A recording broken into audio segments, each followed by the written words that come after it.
পুলিশের জালে রাজ্যের আরও এক প্রাক্তন মন্ত্রী গ্রেফতার করা হয়েছে। উত্তরবঙ্গের উন্নয়ন মন্ত্রী উদয়ন গুহকে বুধবার কলকাতার ফুলবাগান থেকে তাকে গ্রেফতার করেছে কোচবিহারের পুলিশ। গত কয়েকদিন ধরেই উত্তরবঙ্গের দাপুটে নেতা তথা প্রাক্তন বিধায়কের খোঁজ চলছিল। এরপরেই ফুলবাগানে প্রাক্তন মন্ত্রীর নিজের বাড়ি থেকেই তাকে গ্রেফতার করা হয়েছে বলে জানা গিয়েছে। তবে কোন মামলায় গ্রেফতার করা হয়েছে তা এখনো স্পষ্ট নয়। তবে সূত্রের খবর, প্রতারণা, ভোট পরবর্তী হিংসা ইত্যাদি মামলায় দিনহাটার প্রাক্তন তৃণমূল বিধায়ককে গ্রেফতার করা হয়েছে। গ্রেফতারের পরেই ফুলবাগান থানায় নিয়ে যাওয়া হয়েছে তাকে। তবে বুধবারই উত্তরবঙ্গের প্রাক্তন মন্ত্রীকে নিয়ে যাবে পুলিশ।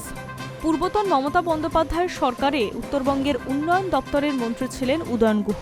শুধু তাই নয়, দীর্ঘদিন ধরে কোচবিহারের সাংগঠনিক দায়িত্ব সামলেছেন উদয়ন গুহ।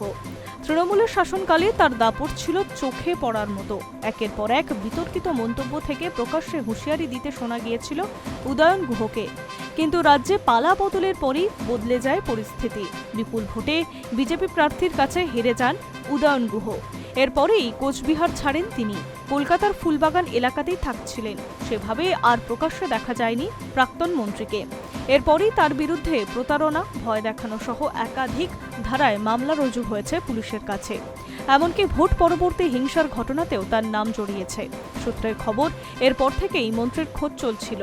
প্রাক্তন মন্ত্রীর গ্রেফতারের পরেই দিনহাটার বিজেপি বিধায়ক অজয় রায় বলেন, উদয়ন গুহর বিরুদ্ধে একাধিক মামলা রয়েছে, কড়া শাস্তির দাবি জানাচ্ছি। বিধায়ক আরও জানান, বিজেপি কর্মী রতন বর্মনকে খুনের মামলা থেকে শুরু করে কাটমানি, প্রতারণা সহ একাধিক মামলা রয়েছে উদয়ন গুহর বিরুদ্ধে। ২১ সালের ভোটের পর ভোট পরবর্তী হিংসাতেও নাম জড়িয়েছিল। অনেক আগেই উদয়নকে গ্রেফতারের প্রয়োজন ছিল।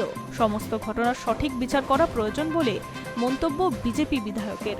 High news network.